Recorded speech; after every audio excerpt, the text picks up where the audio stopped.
دوستوں، آج ہماری کہانی کا نام ہے غریب کسان اور لالچی سونار۔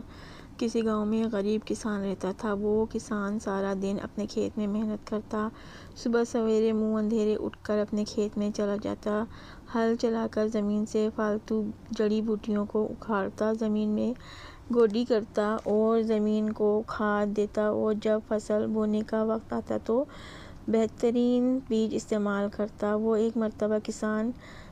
ایک مرتبہ کسان نے اپنے کھیت میں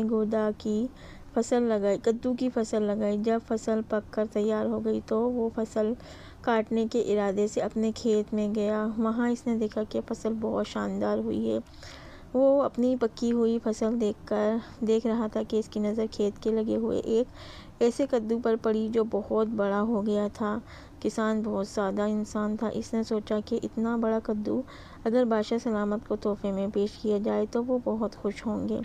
اس نے اس بڑے کدو کو ایک ریڑھی پر لادا اور بادشاہ کے محل کی جانب چل دیا۔ ابھی وہ تھوڑی ہی دور گیا تھا کہ اسے اپنا پڑوسی آتا ہوا نظر آیا۔ اس کا پڑوسی ایک سونار تھا، لیکن اس کے ساتھ ہی وہ بہت لالچی بھی تھا۔ وہ لالچی سونار کسان کو دیکھ کر رک گیا اور ریڑھی پر لدے ہوئے کدو کو دیکھ کر حیران رہ گیا۔ اس نے کسان سے پوچھا کہ وہ کہاں جا رہا ہے۔ کسان نے بتایا کہ وہ یہ کدو بادشاہ کو دینے جا رہا ہے، جو اتنے بڑے کدو کو دیکھ کر بہت خوش ہوگا۔ لالچی سونار اس کسان کی بات سن کر دل ہی دل میں بہت ہنسا، اور اس نے سوچا کہ بادشاہ کسان کی بے وقوفی پر ضرور اسے کوئی سزا دے گا۔ دوسری جانب کسان وہ کدو لے کر بادشاہ کے محل پہنچ گیا۔ اس نے بادشاہ کے دربار میں جا کر بادشاہ سے کہا کہ بادشاہ سلامت، میں یہ کدو آپ کو تحفے میں دینا چاہتا ہوں، کیونکہ یہ کدو بہت بڑا ہے، اس لیے مجھے یقین ہے کہ آپ اسے دیکھ کر بہت خوش ہوں گے۔ بادشاہ کدو کو دیکھ کر بہت خوش ہوا اور اس نے کسان کے جذبے کی تعریف کی۔ بادشاہ نے اس کدو کے تحفے قبول کر لیا اور کسان کو بھی تحفہ دیا، لیکن یہ تحفہ کسی پھل یا سبزی نہیں بلکہ ہیرے جواہرات کی شکل میں تھے۔ کسان بادشاہ سے اتنا قیمتی تحفہ پا کر بہت خوش ہوا۔ کسان بادشاہ کے دربار سے سیدھا بازار پہنچا۔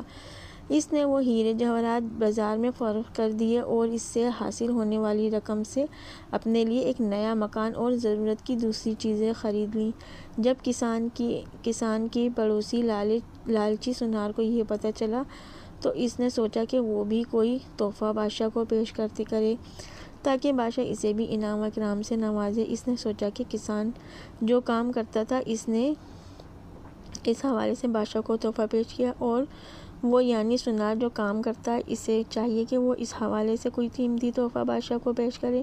اس نے قیمتی جواہرات میں سے ایک ہار تیار کیا اور اگلے روز بادشاہ کے دربار پہنچ گیا۔ بادشاہ اس کے تحفے کو دیکھ کر بہت خوش ہوا، لیکن اس نے سوچا کہ سونار تو ویسے بھی دولت مند ہے، اسے ہیرے جواہرات کی کیا ضرورت ہے، کیوں نہ اسے وہ کدو تحفے میں دے دیا جائے جو اپنی جسامت کی وجہ سے اس دربار کی زینت بنا ہوا ہے۔ یہ سوچ کر بادشاہ نے اس لالچی سونار کو وہی کدو تحفے میں دے دیا۔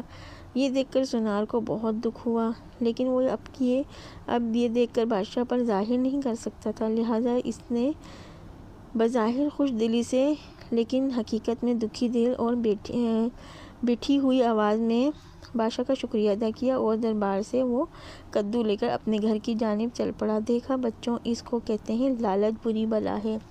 چینل کو لائک، شیئر اور سبسکرائب ضرور کریں۔